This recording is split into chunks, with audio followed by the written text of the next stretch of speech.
What's your advice for dealing with the loss of a parent, my father, with whom I had a bad relationship at the time of his passing?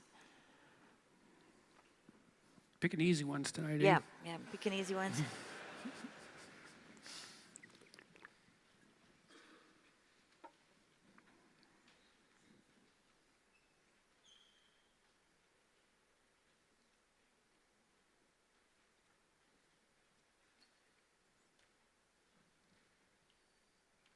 Well, the first thing I would say is there's not a lot you can do about that relationship with your father because he's now gone. But one thing you could do is not do the same thing with other people in your life. So we're going to assume that you have some other family members and that you have some friends for the sake of this discussion. Obviously, I don't know who you are. If you want to atone for the catastrophe of failing to reconcile yourself with your father, you have to determine what it is that you did wrong. Now, I don't know your situation. I mean, your father might have been a psychopathic narcissist for all I know. And some people are unbelievably difficult to get along with. In fact, there's some people who are conducting themselves in a manner that purposefully makes them impossible to get along with. And maybe that was your father. It's certainly possible. But we'll assume that it was, some him and some you, just for the sake of argument, because that's the more normal case. And now this opportunity to reconcile yourself is gone, and it's gone in some sense permanently. At least it's gone in relationship to him specifically. But the problems that plagued your relationship, if unresolved, will plague your other relationships because they're part and parcel of you. And so I'll tell you one of the things that Tammy and I do if we're having a fight and we're locking horns too much and it's getting intractable. So this is something we learned to do 20 years ago, probably, maybe longer ago. And when you get trapped into a fight like that, you get tempted to try to win. It's like, no, this time for sure you're wrong. And then you want to make your point. And that's not great strategy because probably you're not 100% right. And beside that, even if you do win, you're stuck with your partner the next day. And if you win all the time, then you have a loser for a partner. And then you don't win unless you think that you can be a winner with a loser for a partner. And so defeating your partner is not a very good strategy. And plus, most people aren't that easy to defeat. So even if you do win in some sense, and you defeat them, they're looking for the opportunity to return the favor. And it'll probably make itself manifest sooner rather than later. And so really what you want to do in the course of a marital dispute is make peace. And you don't make peace by not having the fight. That's not peace. That's just a lie. Because there are things to fight about. Life is complicated. There are hard problems to solve. And one of you has an idea and the other has an idea and the ideas don't mesh. And how are you going to find out what the right idea is unless you engage in the conflict? That's thinking. And so winning isn't the right aim. To be right. It's like, well, you don't want to be right exactly. You want to be smarter than you were yesterday. Or maybe you want to be smarter tomorrow than you are today. Maybe your partner has something to tell you, even if they're doing it stupidly and badly, just like you are for them. And so you want to listen, but you want to win. And so then you lock horns. And so one of the things we learned to do was to go apart and sit and meditate, so to speak. And like I said, that's a form of prayer. And the prayer is something like, okay, I want peace. And then you have to decide, do you really want peace, or are you still so mad you want to win? And of course, you're still that mad. So then you got to get that out of your head. It's like, well, what do I want? Well, I know she's really wrong this time. Stick it to her. But, okay, Christ, peace. Okay, peace. God, peace. Yeah, how annoying is that? So you have to get your head around that. And then you think, okay, well, probably I'm stupid in some way I don't realize. It's like, there's something. You want a certainty in life. There's one. Probably you're stupid in some way you don't realize. That's for sure. So you think, okay, I'm probably perhaps I contributed to this problem in some small way. She's probably 99.9% wrong, but I might be 0.1% wrong, possibly.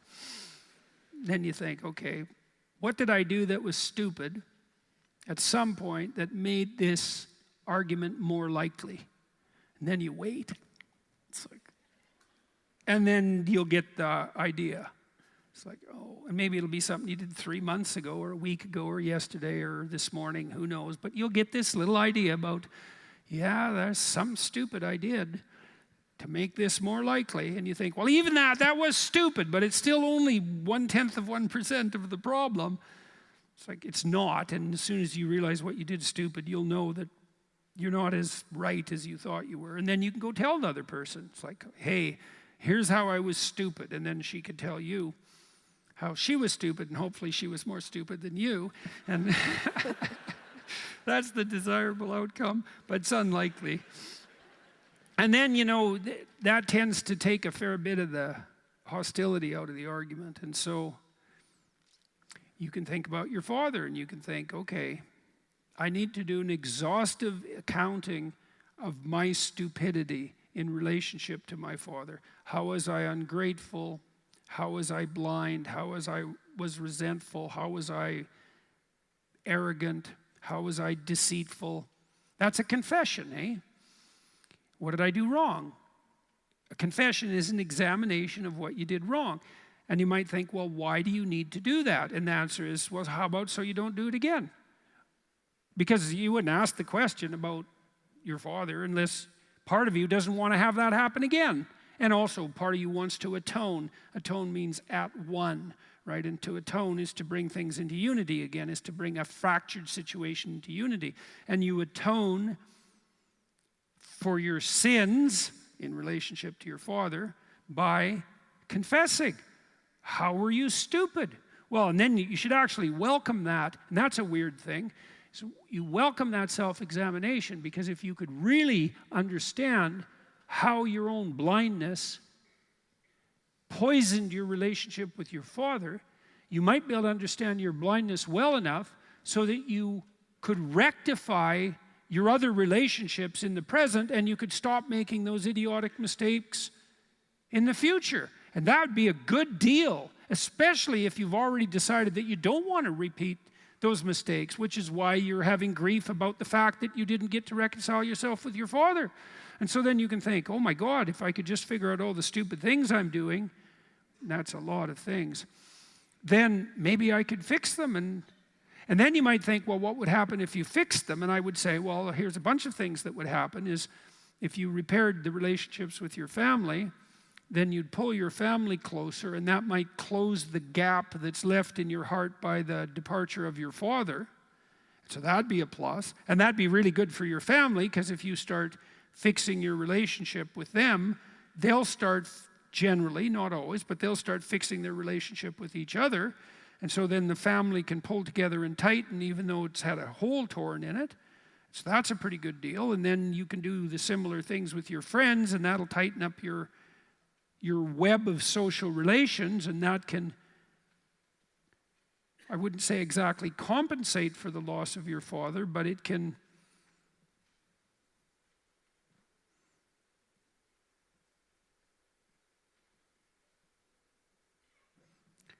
repair the damage. And maybe put you in a situation, put you and the others around you in a better situation. And that's something that's definitely worth doing. And so, and then I would say if you do that diligently, you'll be able to forgive yourself. And you might even be able to forgive yourself enough so that you would conclude that now, if your father was here, you'd become the sort of person who could actually lay out what was wrong with your relationship and ask for forgiveness and reconcile. And maybe if you did that deeply enough, you could let it go. You know, you could say, maybe the spirit of your dead father would forgive you. And that's both possible and plausible. So, you know, I would have people in my clinical practice who'd ask questions like that, and then because maybe they were tortured into depression by the loss of their father, and they needed to solve that problem. We'd spend like 2 years trying to figure out how to do that. It's a deep problem. You know, how do you reconcile with the departed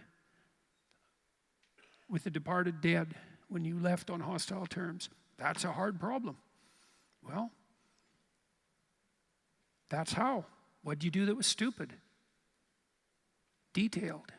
What did you do that was stupid in a manner that's detailed enough so that you could start to take the steps necessary to rectify it? And then how is it that you could conduct yourself so that you would take those steps? That's a more differentiated problem, right? And you can do that. And I've seen people do that, you know. People can do that. Once you decide that that's what you want to do, you set your mind to it. And you ask, you know, maybe you think, okay, well, I'm having this problem with my father. I have a similar problem with my brother, and he's still alive. It's like, great, there you go. Got an opportunity right in front of you to go sort that out. And if you really want to sort it out, generally you can. Now, I did say there's exceptions. You know, there's a gospel statement, something very harsh that's been attributed to Christ. Don't cast pearls before swine. It's a rough statement. And what it means is stop talking to people who aren't listening. It might be that you have someone in your family you can't reconcile with because when you try to make peace, you're just rebuffed. And you can try multiple times and be rebuffed, and that might be a reflection of your lack of skill, and to some degree probably is, but sometimes you're talking to someone who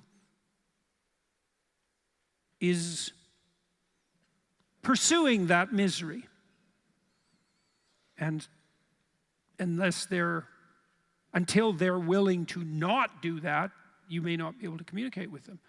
But then part of that reconciliation process with your father would also be the development of the ability to distinguish between people or situations that you can address productively and those you can't.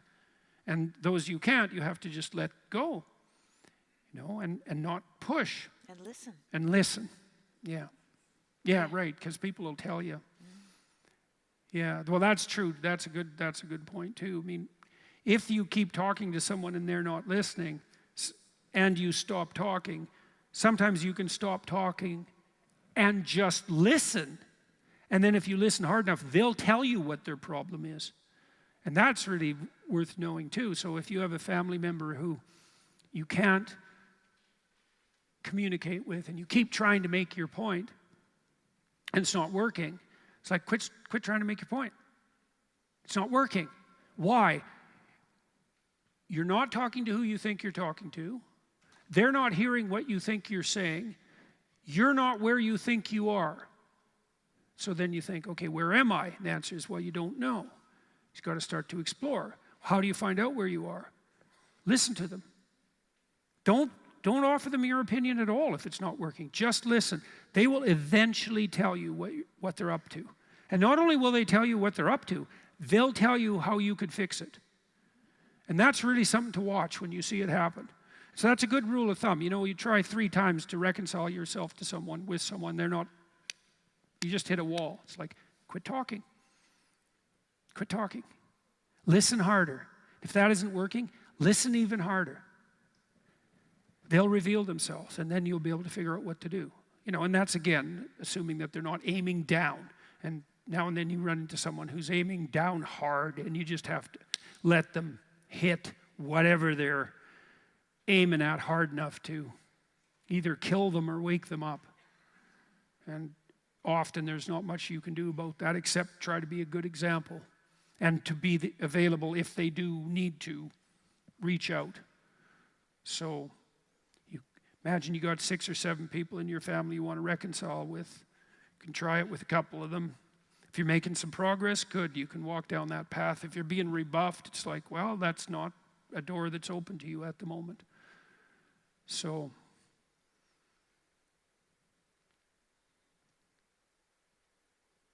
yeah, the promise is that you can atone for your past sins by confession and the genuine determination to do better in the future, right? And hopefully that's true, because otherwise, when you make a mistake, you're lost and there's no way forward. And the best way forward is to figure out what you brought to the table. That's at least somewhat under your control.